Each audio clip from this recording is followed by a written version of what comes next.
Yesterday, what'd you do yesterday?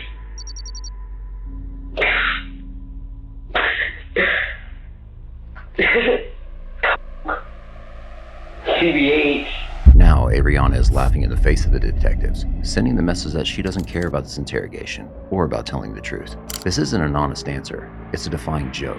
However, the latter part of her outrageous answer is meant to make her appear honest. By adding TBH, or to be honest, Averyauna is trying to play the cooperative suspect. But studies have constantly shown that the use of the phrase to be honest is highly correlated with the withholding of information and lying. In this study, subjects were questioned while the phrase was used, and the results showed that subjects were significantly more likely to withhold information and provide false statements when to be honest was used. On May 15, 2018, Joe Garcia had a bad feeling about his pal Tyler Anderson. Tyler had driven all the way from Reno to Sacramento to store a strange-looking duffel bag and a plastic barrel inside Joe's storage facility. So Joe decided to have a look, and he instantly regretted it. The other night, some guy, someone that I've known for a while, asked me if you can put some boxes inside my in my storage, right? And it smelled really bad. And there's a baby in there. There's a baby in there. It's a body.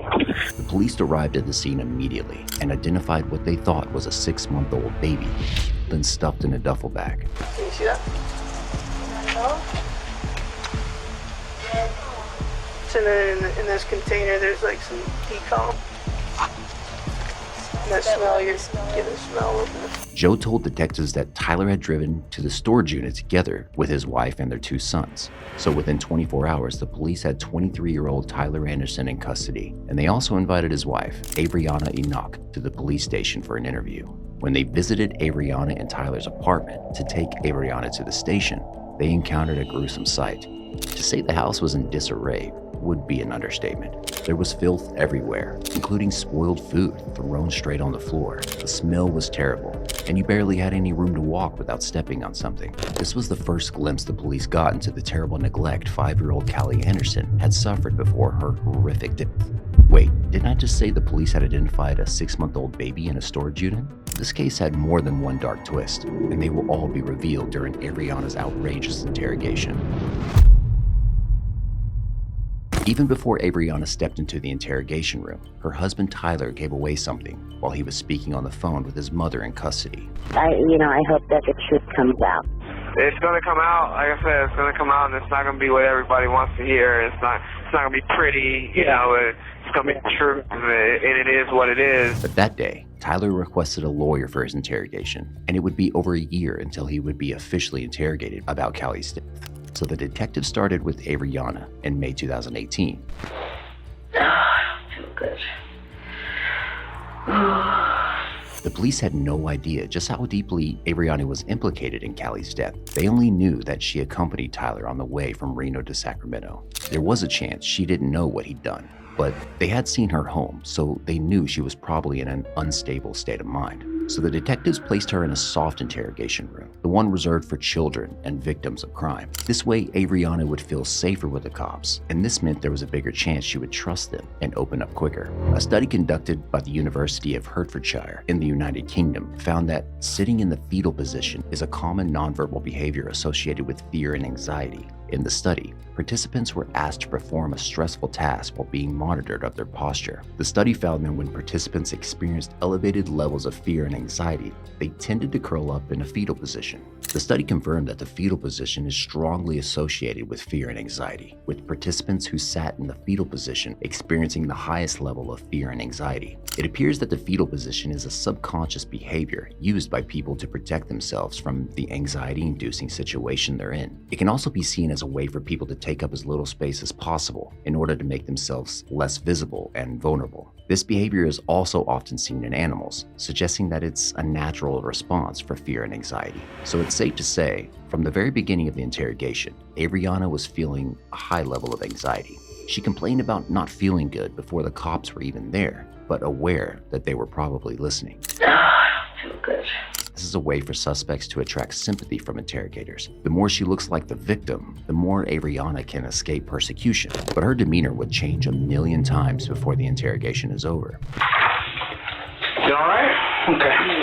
All right, let's get this Just started so that we can. The detectives jumped straight into main points, avoiding small talk with Averyauna and sitting directly in front of her. This way, they could observe all her gestures and expressions and let her know they mean business. And watch her immediate reaction. A research study conducted in 2019 by the Department of Psychology at the University of California, Davis, sought to explore how fear and anxiety were expressed in body language. The study found that when someone puts their hands on their head, it's a sign of fear and anxiety. This is because putting one's hands on their head is a reflexive action when a person is feeling threatened or overwhelmed. The study further found that this action is often accompanied by other body language signs of fear and anxiety, such as a tense jaw, tight lips, and a hunched posture. The results of the study suggest that when someone puts their hands on their head, it's a sign of fear or anxiety and should be taken as such, even if the person is not explicitly expressing their emotions.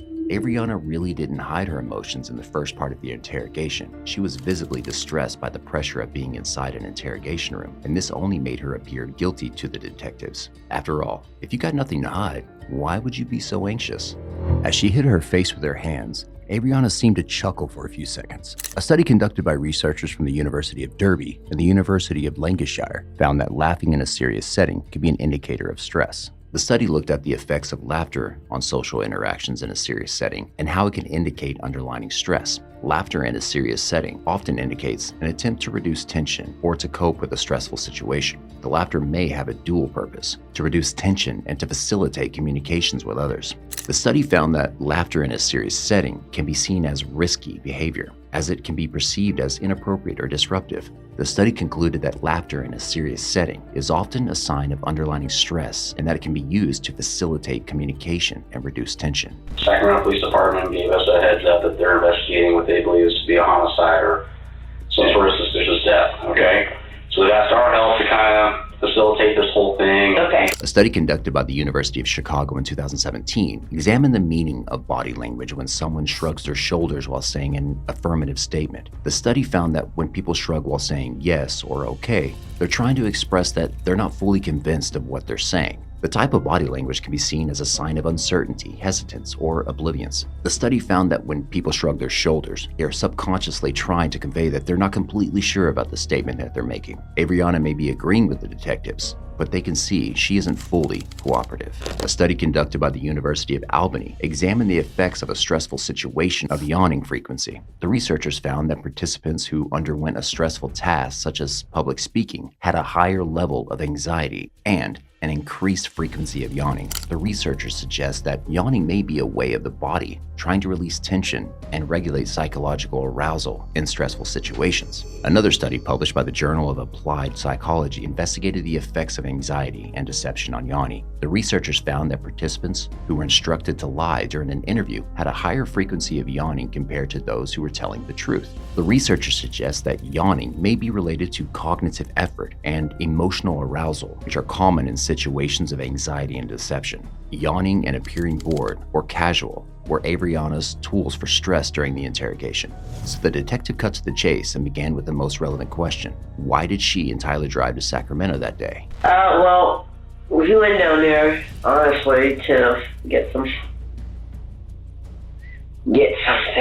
that I'm ashamed to talk about. Okay, well, we're not here to pass judgment, okay? It's not our job to do that. Averyauna claimed that their trip to Sacramento ended with a white powder purchase. That wasn't a surprise to the detectives. The forensic team had found enough of it back at their apartment. But of course, the cops also knew there was another reason of their Sacramento trip. And did you see the way Averyauna scratched her upper lip when answering the question? A study published in the Journal of Psychological Science found that people who scratch their upper lip while answering a question may be more likely to be lying or withhold information. The study involved a series of experiments in which participants watched videos of people answering questions while their body language was monitored. The study found that when people were asked questions that were likely to make them feel uncomfortable or guilty, such as when they had to make a confession or tell a lie, the participants were more likely to scratch their upper lip. The researchers concluded that this could be a sign of dishonesty or withholding information, as the upper lip is a sensitive area that people may use to express negative emotions.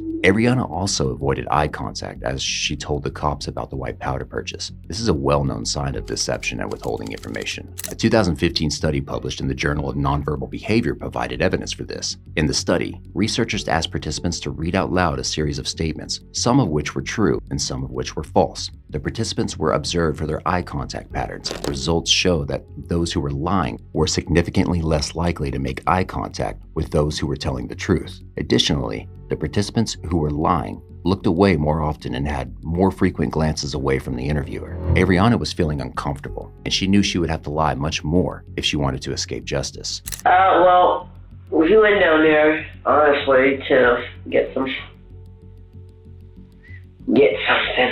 that I'm ashamed to talk about. Locking her eyes is yet another sign of lying and withholding information in a police interrogation context. Despite the fact that her words align with this gesture indicating shame, she's withholding the relevant information about Callie. A recent study published in the Journal of Police and Criminal Psychology suggests that blocking eye contact is a strong indicator of deception in police interrogation. The study, which involved 72 participants, found that when individuals felt uncomfortable or were withholding information, they were more likely to block their eyes by averting their gaze. The study concluded that blocking eye contact is a reliable sign of lying or withholding information. Okay, well, we're not here to pass judgment, okay?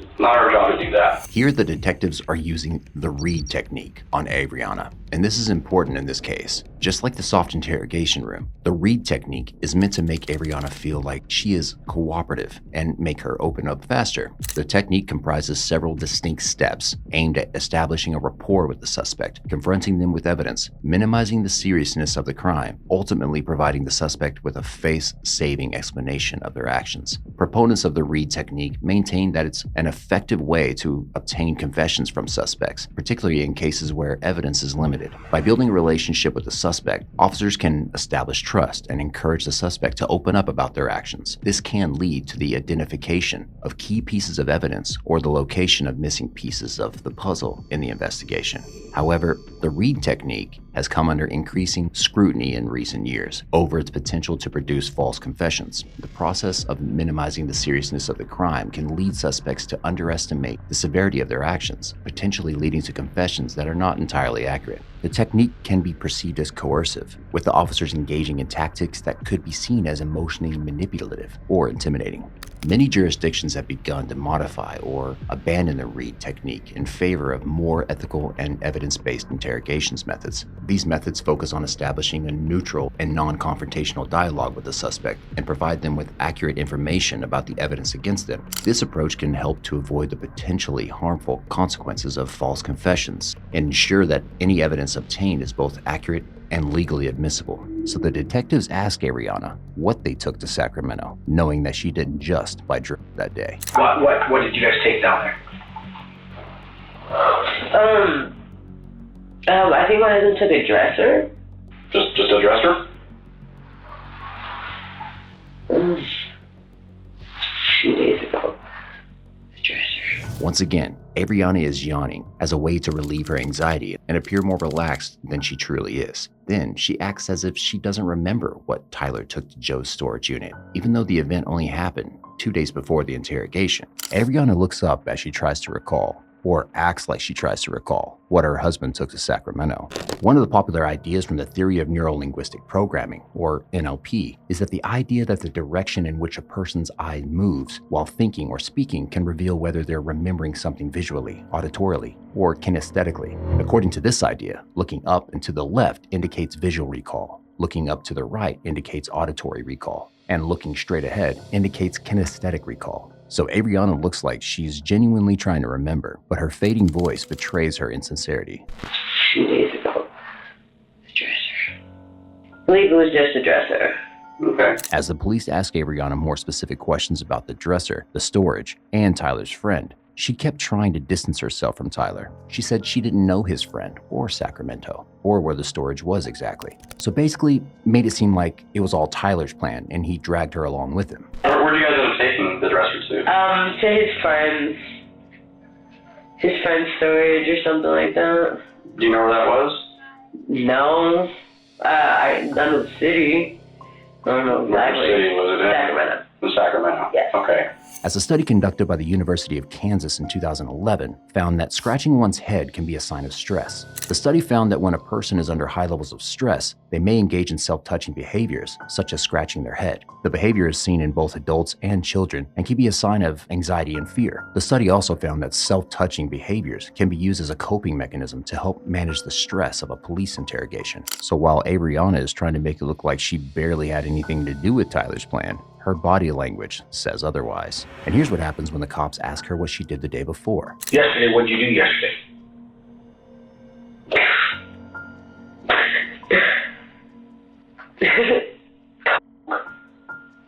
CBH. CBH. There's a lot of aspects to analyze here. First, there's her laughter.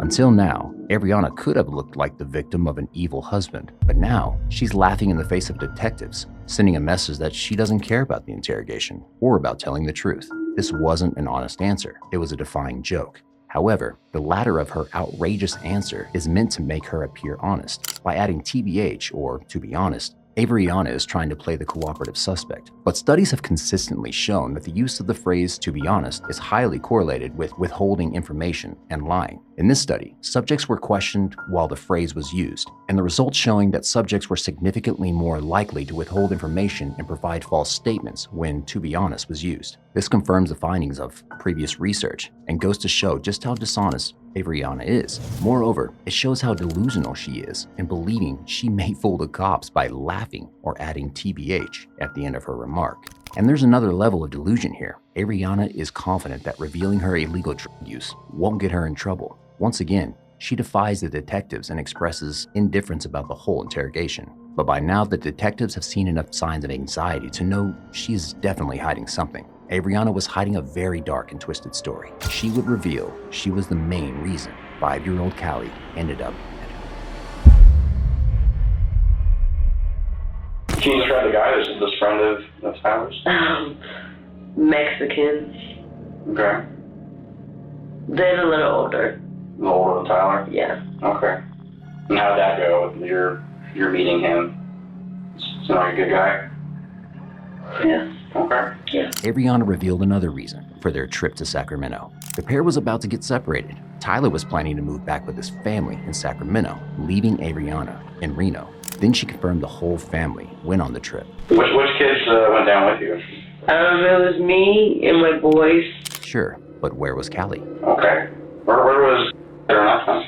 I don't know. This answer was particularly weird, because Callie lived with her and Tyler. Tyler had had Callie with another woman, but by the time his ex-girlfriend gave birth to her, the pair had already broken up, and Tyler had begun dating Averyauna. Averyauna had always resented Callie's biological mother and tried to avoid seeing her or the baby Callie. Then she tried to make Tyler not see them either, but that proved impossible. He loved his baby daughter. In March 2013, when Callie was less than a year old, Tyler moved in with Averyauna in Reno. That spring, Tyler paid Callie and her mom a visit in Sacramento. While he was away, Averyauna tried to take her own life. Tyler found her in a hospital when he got home. Perhaps that was the crossroads moment for the couple. Tyler could have seen this as a red flag, or Averyauna could have left him, aware that she couldn't handle him having a child. But they decided to stick together, and that year, Callie came to live with them as Tyler tried getting full custody of her. His decision was a death sentence for Callie. So who is Callie's mother? Do you know who Callie's mother is? Yeah, I do. Okay. I do. Do you know her name? Yeah, I do. You want me to say it out loud? We'd like to know. Leonie. her name? Leonie.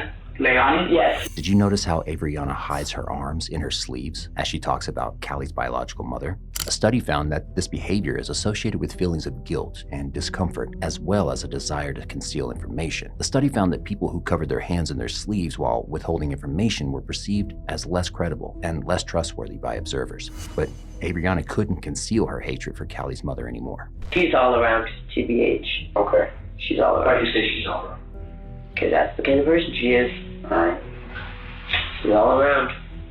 Drama? Yeah, always drama. 1 year later, Tyler would confirm Averyauna's growing hatred and jealousy of her. You know, she wants us to spend time together. She and my mom were never, they never saw eye to eye. They never had a relationship.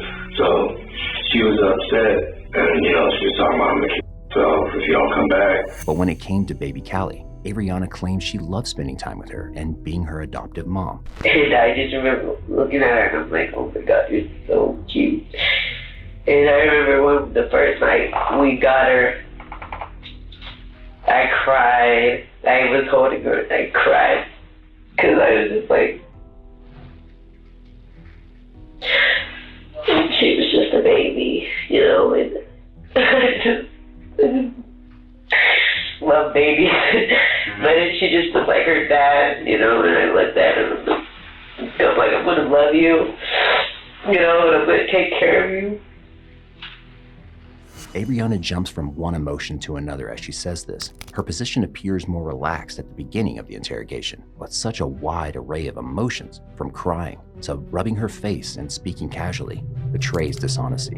Averyauna really doesn't seem to be shedding genuine tears of love for Callie. When Callie was still a baby, Averyauna told Tyler she wanted to marry him because this would solidify their chances of getting custody of Callie. Tyler's mom had a bad feeling about this. She warned Averyauna to stay away from her son and warned Tyler about his volatile, toxic relationship with Averyauna. But Tyler was in love with Averyauna, and the two soon got married. Within a few years, the couple had 2 baby boys. But here's a dark catch. To get pregnant, Averyauna had to quit her bipolar disorder medication, and she never started taking meds again. Sadly, as soon as their first son was born, Averyaunna's hatred for Callie only increased. Now, Tyler would come home to find his daughter full of worrying injuries. And I would ask Averyauna how she got it, and she says, oh, she bumped her head because she was playing, or she's chasing her brother as she fell. Or she's just clumsy like her dad. When the detectives asked Averyauna if she ever hit Callie, she didn't shy away from her answer. I was raised on discipline, so if you talk back, I'm going to pop you in your mouth and tell you don't talk back. It's been scientifically proven that children who experience aggression are more likely to become aggressive themselves. Hitting a child is a form of abuse, not discipline. But Averyauna doesn't seem to know this. In fact, she blatantly reveals she abused Callie to the detectives, confidently justifying her answer. But even though her tone is confident, watch her hands. Averyauna is fidgeting, changing her position on the sofa, and playing with her sleeves. These are all signs of discomfort, indicating she's being dishonest and feeling increasingly anxious. The detectives are getting closer and closer to the truth behind Callie's death, and she knows this. As she feels concerned, her body position betrays her increasing anxiety. The detectives had another piece of information they hadn't revealed to Averyauna yet. When Callie was 3 years old, Tyler's aunt contacted Child Protective Services. She reported abuse and neglect at the hands of Averyauna. Callie had 3rd-degree burns on her left arm. When Tyler's aunt asked where Callie got the nasty burn, Tyler told her a bogus story. He would tell the same story to Child Protective Services after Tyler's aunt made the call. CPS comes, I tell them the same thing, I was mopping, and then she put her hand in the water, and then I looked up how to heal a 3rd-degree burn, right? Did everything I said. She was good to go, no pain. But this was, of course, a lie. And what's even more outrageous is that Tyler was taking the blame instead of Averyauna. He had found his daughter burned when he got home from work one day, and Averyauna said the water was too hot when Callie washed her hands. Then, she convinced him to cover for her, as she didn't want his already suspicious family to think worse of her. It's shocking to see the amount of control Averyauna had over Tyler. He was more protective of her than his poor daughter. And there was one last thing that the CPS report said. One very, very distressing thing. Tyler's aunt reported that Callie was much thinner in October 2015 than in July, 3 months before. She'd even noticed Callie eating food off of other people's plates, almost like the family had been starving her. The detectives mentioned this to Averyauna during the interrogation. Watch how she responds. His people have said, his family has said that she wasn't eating enough or something like that, and I think that's another reason why they called. But Why would they say that? I guess because she was thin. Averyauna acts blasé as she says, Because she was thin. as if many kids are thin. But Callie wasn't thin. When the police found Callie's body in the duffel bag, she weighed 16 pounds. The detectives identified her body as belonging to a 6-month-old baby because this is how emaciated she was. Averyauna knew this, and she most likely knew that Callie's body had been found. But up to this point in the interrogation, she still acts like she doesn't know where Callie is or that the police are investigating her murder. To prove her point, Averyauna mentions that the CPS report was closed. Everything was fine. They closed the case. They closed the case because she clearly wasn't being abused.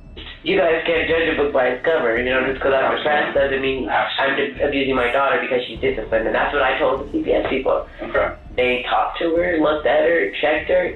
Of course, everything was fine. But Tyler confirmed just the opposite. She would use belts, she would use wooden spoons, she would use brushes and combs, you know, she wouldn't stop, you know, I'd have to stop her, you know, it's like, and Averyauna would say that she's, you know, she pushed her brother, she punched her brother, she hit her brother. Averyauna was so determined to inflict damage on Callie that even when Tyler physically got in between them, she would fight Tyler over it. You know, she's trying to climb over me to get to, and she's telling me, you know, you always save her. You know, you can't always save her. Averyauna's statement was a tragic omen of what was about to happen to poor Callie. We're getting to the very worst part of this case. One time, Tyler came home and found Callie in a dog cage in the bathroom. You know, and the first thing I do is get her out of the cage, you know. What is she doing? She's not crying. She's not crying, and she's not hurt, she's not bruised, right? You know, what the hell is she doing in this cage? You know, Averyauna said that, you know, she pushed. Averyauna's message was clear. If she couldn't abuse Callie physically, she would find another way. During the interrogations, both Averyauna and Tyler claimed that they had a dog cage for Maverick, the family dog, but no one ever saw the dog. Either he was also being abused and kept inside the cage most times, or the truth was even darker. The police had two distressing witness accounts, one from a visiting friend and one from a man Averyauna had a brief affair with. Both were at Averyauna's place in 2018 and saw her two sons but not Callie. When they tried to use the master bathroom, Averyauna screamed at them not to enter. There's a solid chance that this was because an emaciated Callie was being kept in the dog cage in the bathroom, sedated, or simply too weak to cry for help. During a white powder binge, Averyauna confessed a horrible thing to Tyler. And Averyauna would go in there and tell him, your daddy doesn't love you, you know. Nobody loves you. The person that gave birth to you doesn't even love you, you know. Your daddy doesn't love you, if he did, he'd be here with you. Averyauna tortured Callie for most of her short, tragic life.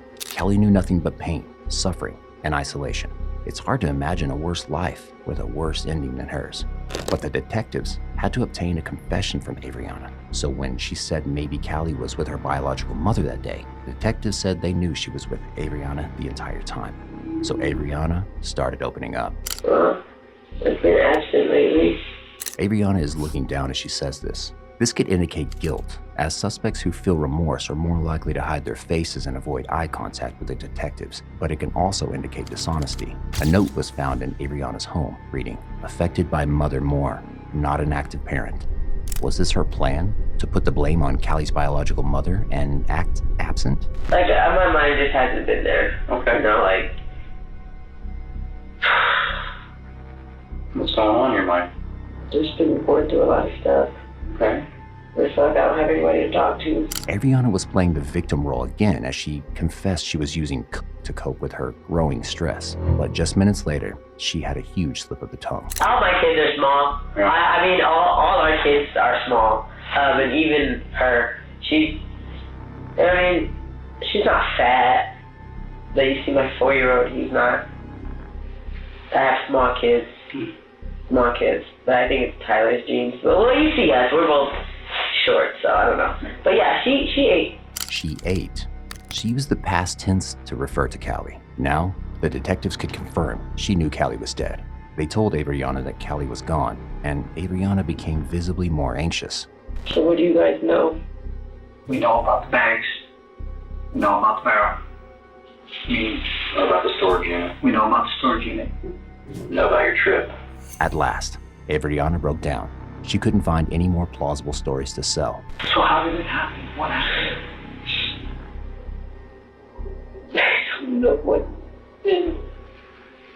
But I tried. That day or that night, what did you say happened? What did he tell you? Not breathing. Here, Averyauna isn't crying for Callie.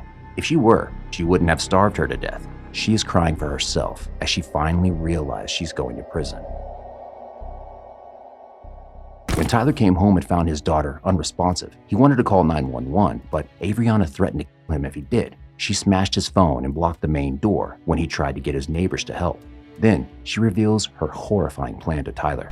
She wants to burn the body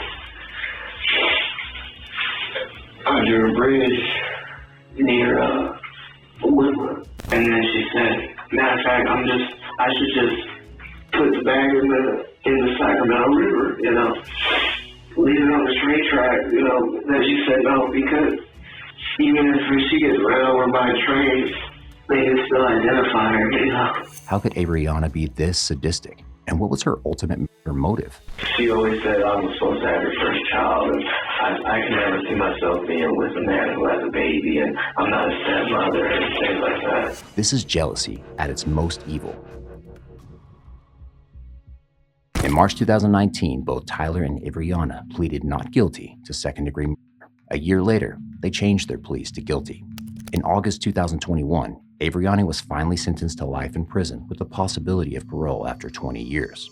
Tyler was sentenced to life in prison with the possibility of parole after 10 years. He had seen his daughter beaten, burned, starved, and locked in a cage, but he did nothing about it. Perhaps their sentence brought some justice for Callie, but her stepmom's evil laughs and indifference will forever haunt her tragic story. CBH. Hey, thanks for watching. What do you think about this case? Let me know in the comments section, and before you go, make sure you click like and subscribe.